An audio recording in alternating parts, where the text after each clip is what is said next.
Καλώς ήρθατε σε άλλο ένα μάθημα της Σχολής Οδηγών Ρούσης. Σήμερα θα μιλήσουμε για τα συστήματα ενεργητικής και παθητικής ασφάλειας που έχουν τα οχήματα. Αν σας αρέσει αυτό το βίντεο, κάντε ένα like και μια εγγραφή στο κανάλι μας. Πάμε όμως να αρχίσουμε. Ας ξεκινήσουμε από την ενεργητική ασφάλεια. Τι είναι λοιπόν ενεργητική ασφάλεια? Ενεργητική ασφάλεια είναι όλα τα συστήματα και υποσυστήματα που υπάρχουν σε ένα όχημα, τα οποία είναι σχεδιασμένα για να βοηθήσουν τον οδηγό στην αποφυγή κάποιου τροχαίου ατυχήματος. Και πάμε να δούμε μερικά από αυτά. Μερικά βασικά συστήματα ενεργητικής ασφάλειας λοιπόν είναι το σύστημα διεύθυνσης, το τιμόνι που μας βοηθάει στο να αποφύγουμε κάποιο κίνδυνο, το σύστημα απέδησης, δηλαδή το φρενό, το αυτοκίνητο το οποίο μας βοηθάει να σταματήσουμε και να μην πέσουμε πάνω σε κάποιο εμπόδιο. Το σύστημα μετάδοσης κίνησης, το πώς αλλάζουμε ταχύτητες, το πώς φρενάρει το αυτοκίνητο και το πώς επιταχύνει, πάλι μας βοηθάνε στο να αποφύγουμε ένα ατύχημα.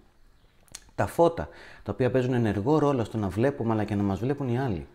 Ακόμα και τα ελαστικά που η επαφή με το δρόμο που έχουν μεταξύ τους δημιουργεί ασφάλεια για να μπορέσουμε να σταματήσουμε. Πάμε να μιλήσουμε λοιπόν για τα συστήματα απέδησης. Το σύστημα απέδησης ή αλλιώς το σύστημα φρένων είναι υπεύθυνο για την επιβράδυνση και την ακινητοποίηση του οχήματος, μετατρέποντας την κινητική ενέργεια σε θερμότητα μέσω της τριβής. Παράλληλα, βοηθά στην διατήρηση της σταθερότητας και του ελέγχου του οχήματός μας κατά το φρενάρισμα. Τα φρένα μας λοιπόν χωρίζονται σε τρεις υποκατηγορίες, ανάλογα με το μηχανισμό λειτουργίας τους, ανάλογα με τη μορφή της πέδησης και ανάλογα με την πηγή της δύναμης της πέδησης. Ανάλογα με το μηχανισμό λειτουργίας λοιπόν, μηχανικά φρένα. Τα μηχανικά φρένα μεταδίδουν τη δύναμη μέσω σειρματόσχηνων ή μοχλών. Αυτά θα τα συναντήσουμε σε πολύ παλιά οχήματα, αλλά πιο συχνά πλέον τα βλέπουμε στα ποδήλατα. Μετά έχουμε τα υδραυλικά φρένα, τα οποία χρησιμοποιούν υγρό φρένο για τη μεταφορά της πίεσης στα φρένα και είναι στα περισσότερα αυτοκίνητα που κυκλοφορούν σήμερα. Μετά έχουμε τα πνευματικά φρένα, τα οποία χρησιμοποιούν πεπιεσμένο αέρα και τα χρησιμοποιούμε κατά βάση σε βαριά οχήματα όπως φορτηγά και λεωφορεία. Στη συνέχεια έχουμε τα ηλεκτρομαγνητικά φρένα, τα οποία βασίζονται σε μαγνητικά πεδία για την επιβράδυνση και αυτά τα συναντάμε συνήθως σε τραμ και τρένα. Στη συνέχεια έχουμε τα ηλεκτρονικά φρένα, τα οποία χρησιμοποιούν ηλεκτρονικά συστήματα αντί για μηχανικά ή υδραυλικά που είναι κατά βάση σε πολλά σύγχρονα νέα οχήματα. Ανάλογα με τη μορφή της πέδησης τώρα, έχουμε τα ταμπούρα και τα δισκόφρενα. Τα ταμπούρα είναι ένας κύλινδρος ο οποίος έχει μέσα το υγρό και ανοίγει προς τα έξω όπως πατάμε εμείς το φρένο και ανοίγουν δύο σιαγώνες και φρενάρουν. Ενώ τα δισκόφρενα αποτελούνται από δίσκους και έχει μια δαγκάνα η οποία όταν εμείς πιέζουμε το φρένο πατάει και σφίγγει το δίσκο και με αυτόν τον τρόπο φρενάρει. Το πλεονέκτημα τώρα που έχουν τα δισκόφρενα έναντι στα ταμπούρα είναι ότι τα δισκόφρενα, επειδή είναι πλήρως εκτεθειμένα στο περιβάλλον, είναι δυσκολότερο να υπερθερμανθούν. Ενώ τα ταμπούρα είναι ένα κλειστό σύστημα το οποίο αναπτύσσει μεγάλες θερμοκρασίες και αυτό έχει τα προβλήματα ότι τα φρένα μας δεν είναι τόσο αποδοτικά όσο θα έπρεπε. Ανάλογα τώρα με την πηγή της δύναμης πέδησης. Κύρια φρένα λοιπόν, έχουμε τα λειτουργικά φρένα, τα βασικά φρένα που χρησιμοποιεί ένας οδηγός. Μετά έχουμε το χειρόφρενο που είναι το φρένο το οποίο κρατά το όχημα κινητοποιημένο όταν σταθμεύουμε. Έχουμε το φρενάρισμα του κινητήρα μέσω του συστήματος μετάδοσης κίνησης, το οποίο μειώνει την ταχύτητα με τη μείωση της παροχής καυσίμου και την εκμετάλλευση της συμπίεσης του κινητήρα. Ενώ μετά έχουμε και ένα σύστημα το οποίο χρησιμοποιείται κατά βάση σε μεγάλα οχήματα όπως λεωφορεία και φορτηγά, το retarder, το οποίο είναι ένα συμπληρωματικό σύστημα που χρησιμοποιείται σε αυτά τα οχήματα. Σύγχρονα τώρα ηλεκτρονικά βοηθήματα πέδησης. Έχουμε λοιπόν το ABS, Anti-Lock Braking System. Είναι ένα σύστημα το οποίο αποτρέπει το μπλοκάρισμα των τροχών κατά το φρενάρισμα. Έχουμε το EBD, το οποίο σημαίνει Electronic Brake Force Distribution, το οποίο τι κάνει, κατανέμει σωστά τη δύναμη πέδησης στους τροχούς. Έχουμε το ESC ή ESP, Electronic Stability Control. Βοηθά στη σταθερότητα σε ολισθηρούς δρόμους. Και μετά έχουμε το BAS, το οποίο είναι το Brake Assist System. Ενισχύει την πίεση πέδησης σε απότομες καταστάσεις. ABS λοιπόν. Ας μιλήσουμε λίγο πιο αναλυτικά. Τι κάνει το ABS? Όταν πατάμε απότομα το φρένο, το ABS αποτρέπει το μπλοκάρισμα της ρόδας, ώστε να μην γλιστράει το όχημα και να σέρνεται ανεξέλεκτο πάνω στον δρόμο. Παράδειγμα λοιπόν, αν φρενάρουμε δυνατά σε ένα βρεγμένο δρόμο, χωρίς ABS, οι τροχοί μπορεί να μπλοκάρουν, το αυτοκίνητο θα γλιστράει προς τα εκεί που έχει ορμή και εμείς όπου και να στρίψουμε το τιμόνι δεν θα έχουμε κατευθυντικότητα. Με το ABS τι καταφέρνουμε? Μπορούμε να συνεχίσει να γυρνάει ο τροχός σε ένα βηματικό ρυθμό και με αυτόν τον τρόπο μπορούμε να στρίψουμε και να έχουμε κατευθυντικότητα στο όχημά μας για να αποφεύγουμε τυχόν εμπόδια. EBD, Electronic Brake Force Distribution. Είναι η ηλεκτρονική κατανομή της πέδησης. Τι κάνει λοιπόν αυτό το σύστημα? Διαμοιράζει σωστά τη δύναμη του φρεναρίσματος σε κάθε τροχό, ανάλογα με το βάρος και τις συνθήκες του δρόμου. Για παράδειγμα, αν έχεις φορτίο στο πορπαγκάζ, το EBD θα στείλει περισσότερη δύναμη φρεναρίσματος στις πίσω ρόδες για να σταματήσει το όχημα ομοιόμορφα. ESC ή αλλιώς ESP, Electronic Stability Control, σύστημα ευστάθειας. Τι κάνει? Αν καταλάβει το αυτοκίνητο ότι το γλιστράει σε μια στροφή, φρενάρει επιλεκτικά έναν ή ακόμα και περισσότερους τροχούς και μειώνει και την ισχύ στον κινητήρα για να το επαναφέρει στην πορεία του. Αν μπούμε λοιπόν γρήγορα σε μια στροφή και το πίσω μέρος αρχίζει να φεύγει προς τα έξω, το ESP παρεμβαίνει για να μην χάσουμε τον έλεγχο και να μας βοηθήσει να το επαναφέρουμε στη σωστή πορεία. BAS, Brake Assist System, είναι το σύστημα υποβοήθησης πέδησης. Τι κάνει? Αν καταλάβει ότι κάνεις πανικόβλητο φρενάρισμα, κάποιο απότομο φρένο λοιπόν, αυξάνει αυτόματα τη δύναμη του φρεναρίσματος για να σταματήσουμε γρηγορότερα. Παράδειγμα, αν ένας πεζός πεταχτεί ξαφνικά μπροστά σου και δεν πατήσεις αρκετά δυνατά το φρένο, το BAS θα το κάνει για σένα. Θα φρενάρει πιο έντονα για να σταματήσεις έγκαιρα. Πάμε σε άλλα συστήματα λοιπόν. Έχουμε ενεργητικής ασφάλειας. Έχουμε λοιπόν το TCS, το Traction Control System. Είναι το σύστημα ελέγχου της πρόσφυσης. Τι κάνει αυτό? Αποτρέπει το σπινιάρισμα των τροχών όταν επιταχύνουμε απότομα, ειδικά σε ολισθηρούς δρόμους, το λεγόμενο anti-spin, μπορεί να το έχετε ακούσει. Αν πατήσουμε λοιπόν γκάζι δυνατά σε ένα βρεγμένο δρόμο, το TCS θα μειώσει την ισχύ του τροχού που χάνει την πρόσφυση ώστε να μην γλιστράει το όχημα. Επόμενο σύστημα ενεργητικής ασφάλειας είναι το Cruise Control. Είναι το σύστημα σταθερής ταχύτητας. Διατηρεί λοιπόν αυτό το σύστημα την ταχύτητα του αυτοκινήτου μας σε μια τιμή που εμείς έχουμε επιλέξει, για παράδειγμα τα 120 χιλιόμετρα. Ιδιαίτερη προσοχή όμως θέλει γιατί δεν επεμβαίνει στο φρενάρισμα, αν χρειαστεί να επιβραδύνεις, και πρέπει να πατήσεις φρένο ή να απενεργοποιήσεις το σύστημα από μόνος σου, οπότε δεν είναι αυτοματοποιημένη η οδήγηση. Ιδανικό για μεγάλες διαδρομές γιατί μειώνει την κούραση του ποδιού στον γκάζι. ACC, Adaptive Cruise Control ή προσαρμοζόμενο Cruise Control. Τι κάνει? Ρυθμίζει την ταχύτητα του οχήματος κρατώντας σταθερή απόσταση από το προπορευόμενο όχημα. Αν το έχουμε ρυθμίσει λοιπόν αυτό το αυτοκίνητο να πηγαίνει με 120 χιλιόμετρα, μόλις ανιχνεύσει μπροστά του κάποιο άλλο όχημα, θα μειώσει ταχύτητα από μόνο του και θα προσαρμοστεί στις νέες συνθήκες. LDW ή LKA, Lane Departure Warning ή Lane Keeping Assist, είναι το σύστημα προειδοποίησης και διατήρησης της λωρίδας. Τι κάνει? Αν καταλάβει ότι πας να βγεις από τη λωρίδα σου χωρίς φλας, σε προειδοποιεί και σου κάνει κάποιον ήχο και σου δείχνει και στην οθόνη που μπορεί να έχει το αυτοκίνητό σου από ποια πλευρά φεύγεις για να το διορθώσεις. Εάν συνεχίσεις και δεν κάνεις κάτι γι' αυτό, το αυτοκίνητο θα επέμβει από μόνο του και θα σου μετακινήσει το τιμόνι ελαφρώς προς την άλλη κατεύθυνση για να σε διορθώσει. Παράδειγμα, λοιπόν, αν νηστάζουμε και αρχίζουμε να βγαίνουμε εκτός πορείας, το σύστημα θα ειδοποιήσει και θα σε επαναφέρει στη σωστή πορεία και κάνει και ό,τι μπορεί για να σε ξυπνήσει.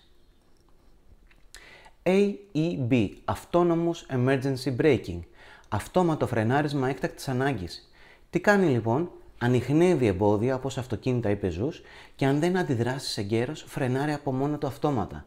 Παράδειγμα λοιπόν, αν κάποιος πεταχτεί μπροστά σου και δεν προλάβεις να πατήσεις φρένο, το AEB μπορεί να σταματήσει το όχημα μόνο του. BSM, Blind Spot Monitoring, σύστημα λοιπόν ανίχνευσης τυφλού σημείου. Τι κάνει? Σε ειδοποιεί αν υπάρχει όχημα στο τυφλό σου σημείο, εκεί που δεν φαίνεται δηλαδή από τον καθρέφτη στην νεκρή γωνία, και σου λέει στην ουσία να μην κάνεις αυτή την κίνηση. Παράδειγμα λοιπόν, αν πας να αλλάξεις λωρίδα και ένα αυτοκίνητο είναι δίπλα σου ή κάποιο μηχανάκι, αλλά δεν το βλέπεις, θα σου ανάψει κάποια προειδοποιητική λιχνία η οποία θα είναι συνήθως μέσα στους καθρέφτες. RCTA, Rear Cross Traffic Alert, προειδοποίηση λοιπόν διασταυρούμενης κυκλοφορίας. Τι κάνει? Αν πας να βγεις με όπισθεν από ένα πάρκινγκ και έρχεται κάποιο όχημα από το πλάι, το σύστημα σε προειδοποιεί ή φρενάρει αυτόματα. Παράδειγμα, αν βγαίνουμε από κάποια θέση στάθμευσης σε ένα εμπορικό και έρχεται κάποιο άλλο όχημα, θα ακουστεί κάποια ηχητική ειδοποίηση ή ακόμα και το αυτοκίνητο θα κινητοποιηθεί μόνο του. HSA, Hill Start Assist, υποβοήθηση εκκίνηση ανηφόρα. Τι κάνει? Κρατά τα φρένα ενεργοποιημένα για λίγα δευτερόλεπτα όταν ξεκινάμε σε μια ανηφόρα, ώστε να μην φύγει προς τα πίσω το όχημά μας. Παράδειγμα λοιπόν, αν είμαστε σε ένα φανάρι σε ανηφόρα και αφήσουμε το φρένο για να πατήσουμε τον γκάζι, αν δεν είχαμε αυτό το σύστημα, το αυτοκίνητο θα άρχισε να τσουλάει προς τα πίσω μέχρι να βρούμε την ισορροπία στον γκάζι και στο συμπλέκτη για να το ξεκινήσουμε. Όμως, εφόσον έχουμε αυτό το σύστημα, παρόλο που εμείς έχουμε αφήσει το φρένο, το αυτοκίνητο συνεχίζει και το κρατάει για λίγα δευτερόλεπτα και μας δίνει το χρόνο που χρειαζόμαστε για να βρούμε αυτή την ισορροπία χωρίς να τσουλάμε προς τα πίσω. TSR, Traffic Sign Recognition, αναγνώριση σημάτων κυκλοφορίας. Τι κάνει? Διαβάζει τις πινακίδες κυκλοφορίας, όπως τα όρια ταχύτητας, τα stop ή ακόμα και κάποιες άλλες απαγορεύσεις και σε ενημερώνει για το τι έχει συναντήσει στην οθόνη του αυτοκινήτου για να μπορείς να τηρήσεις και εσύ τους κανόνες.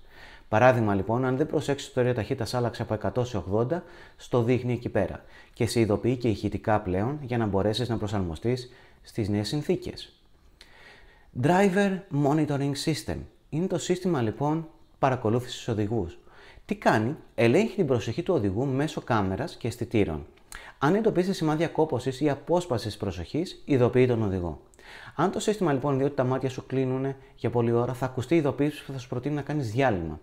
Αυτό το σύστημα λοιπόν πλέον από τον Αύγουστο του 2024 είναι υποχρεωτικό σε όλα τα οχήματα που κυκλοφορούν από εκείνη τη χρονική περίοδο και μετά να υπάρχει. Παθητική ασφάλεια οχημάτων τώρα. Είπαμε πριν ότι η ενεργητική ασφάλεια είναι για να μπορέσουμε να αποφύγουμε το τροχαίο ατύχημα. Πάμε να δούμε τι είναι η παθητική.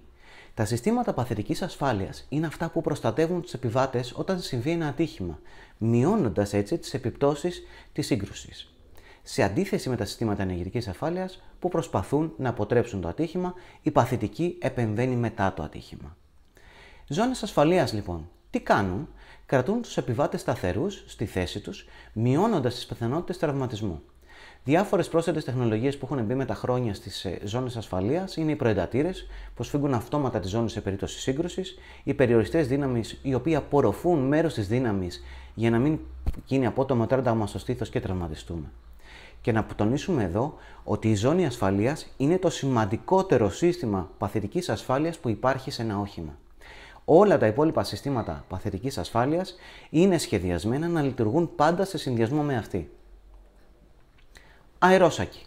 Τι κάνουν? Φουσκώνουν σε χιλιοστά του δευτερολέπτου σε περίπτωση σύγκρουσης, προστατεύοντας το κεφάλι και το σώμα από τα χτυπήματα. Υπάρχουν διάφοροι τύποι αερόσακων, υπάρχουν με τοπικοί που είναι μπροστά για οδηγό και συνοδηγό, οι πλευρικοί που προστατεύουν το στήθος σε πλευρική σύγκρουση που είναι σε αυτό το ύψος, των γονάτων που προστατεύουν τα γόνατα σε μια σύγκρουση, οι οροφείς, οι λεγόμενες κουρτίνες που καλύπτουν τα παράθυρα για προστασία στο κεφάλι. Και σε κάποια πολύ σπάνια αυτοκίνητα υπάρχουν και οι αερόσακοι πεζών, οι οποίοι ανοίγουν μπροστά από το καπό του αυτοκίνητο για να προστατέψουν τους πεζούς που μπορεί να πάμε να χτυπήσουμε. Οι αερόσακοι πάντα λειτουργούν σε συνδυασμό με τη ζώνη ασφαλείας. Μια σύγκρουση που θα γίνει χωρίς ζώνη ασφαλείας θα καταστρέψει τον αερόσακο και ο αερόσακος δεν θα μπορέσει να κάνει τη δουλειά του σωστά. Πάμε τώρα σε ένα άλλο σύστημα παθητικής ασφάλειας, το οποίο είναι πάρα πολύ απλό. Είναι οι αποθηκευτικοί χώροι. Τα οχήματα πλέον είναι εφοδιασμένα με πολλών ειδών αποθηκευτικών χώρων και διαφόρων μεγεθών. Για ποιο λόγο συμβαίνει αυτό? Γιατί σε μια σύγκρουση, αν υπάρχουν ελεύθερα αντικείμενα, αυτά τα αντικείμενα μπορούν να αποτελέσουν κίνδυνο για τους επιβάτες. Γι' αυτό λοιπόν πρέπει να το τοποθετούμε μέσα σε αυτούς τους αποθηκευτικούς χώρους. Με αυτόν τον τρόπο λοιπόν αποφεύγουμε μικροτραυματισμούς. Απ' την άλλη, τα βαριά αντικείμενα πρέπει να τοποθετούνται πάντα στο χώρο αποσκευών, στο port bagage, γιατί αυτά τα αντικείμενα σίγουρα θα μας προκαλέσουν κάποια πιο σοβαρή βλάβη και πρέπει να προσέχουμε. Το αυτοκίνητο από μόνο του τώρα λειτουργεί και αυτό το σώμα του αυτοκινήτου λειτουργεί και αυτό σαν ένα σύστημα παθητικής ασφάλειας, έχοντας αυτό που λέμε τις ζώνες ελεγχόμενης παραμόρφωσης, τα crumble zones. Είναι ειδικά σχεδιασμένα τμήματα του αμαξώματος, τα οποία είναι έτσι για να απορροφούν την ενέργεια της σύγκρουσης, ώστε η καμπίνα των επιβατών να παραμείνει όσο γίνεται άθικτη. Συνήθως, λοιπόν, το κομμάτι του κινητήρα που είναι μπροστά και το κομμάτι του port bagage των χώρων αποσκευών συμπιέζονται και με αυτόν τον τρόπο γίνεται μια απόσβεση της σύγκρουσης και το υπόλοιπο και με αυτόν τον τρόπο δεχόμαστε λιγότερα χτυπήματα εμείς οι επιβαίνοντες μέσα. Προστατεύουμε λοιπόν με αυτόν τον τρόπο τους επιβάτες και φυσικά είμαστε πιο ασφαλείς. Αυτό το σύστημα όμως λειτουργεί πάντα σε συνεργασία με το safety gates, δηλαδή με το πλαίσιο ασφαλείας. Ο χώρος των επιβαινόντων λοιπόν έχει ενισχυμένη δομή και προστατεύει τους επιβάτες από παραμορφώσεις κατά τη διάρκεια σύγκρουσης ή ανατροπής. Για παράδειγμα, η οροφή ενός αυτοκινήτου μπορεί να αντέξει μέχρι και 3 φορές το βάρος του. Και πάντα λειτουργεί σε συνδυασμό με αυτά τα crumble zones που αναφέραμε νωρίτερα. Άλλα οχήματα έχουν στήλες τιμονιού απορρόφησης ενέργειας. Σε σύγκρουση, η κολόνα του τιμονιού υποχωρεί ελεγχόμενα για να μειώσει τον κίνδυνο τραυματισμού του οδηγού και αποτρέπει έτσι σοβαρά τραύματα στο στήθος και στο κεφάλι. Σύστημα προστασίας αυχένα. Whiplash Protection System, WPS. Τα μαξιλαράκια που έχουμε πίσω, τα καθίσματα, τα προσκέφαλα. Και τα καθίσματα τι κάνουν λοιπόν? Μειώνουν την κίνηση του αυχένα προς τα πίσω σε περίπτωση κάποιας οπίστιας σύγκρουσης και με αυτόν τον τρόπο προστατευόμαστε από τον τραυματισμό του αυχένα μας. Ιδιαίτερα σημαντικά για ατυχήματα χαμηλής ταχύτητας. Σύστημα ISOFIX για παιδικά καθίσματα. Το σύστημα ISOFIX είναι ένας τρόπος, ένα πρότυπο σύνδεσης των παιδικών καθισμάτων με το όχημά μας. Με αυτό το σύστημα έχουμε ασφαλή και σταθερή βάση για την τοποθέτηση των παιδικών καθίσματος, μειώνοντας τον κίνδυνο λάθος εγκατάστασης μέχρι και 99%. Είναι ο ασφαλέστερος τρόπος μεταφοράς παιδιών. Αυτόματη ανίχνευση και ειδοποίηση μετά από ατύχημα, το λεγόμενο e-call system. Σε περίπτωση σοβαρού ατυχήματος, καλεί αυτόματα τις υπηρεσίες έκτακτης ανάγκης και στέλνει την τοποθεσία του αυτοκινήτου. Μερικά συστήματα στέλνουν και πληροφορίες για τον αριθμό των επιβατών. Είναι υποχρεωτικό και αυτό πλέον σε όλα τα οχήματα που κυκλοφορούν στην Ευρωπαϊκή Ένωση. Αυτή ήταν η ενεργητική ασφάλεια και η παθητική ασφάλεια. Είναι δύο μέρη τα οποία είναι αλληλένδετα μεταξύ τους και εξελίσσονται συνεχώς με νέες τεχνολογίες για να προστατεύσουν τους επιβάτες πριν και μετά από μία σύγκρουση. Άρα, όσο πιο σύγχρονο αυτοκίνητο έχουμε, τόσο περισσότερα τέτοια συστήματα διαθέτει. Άρα, είμαστε κι εμείς πιο ασφαλείς. Ελπίζω να σας άρεσε το μάθημά μας σήμερα και οτιδήποτε χρειαστείτε μπορείτε να μου γράψετε κάποιο σχόλιο, να κατεβάσετε την εφαρμογή μας για τα σήματα και να κάνετε πάλι like και εγγραφή. Καλή συνέχεια.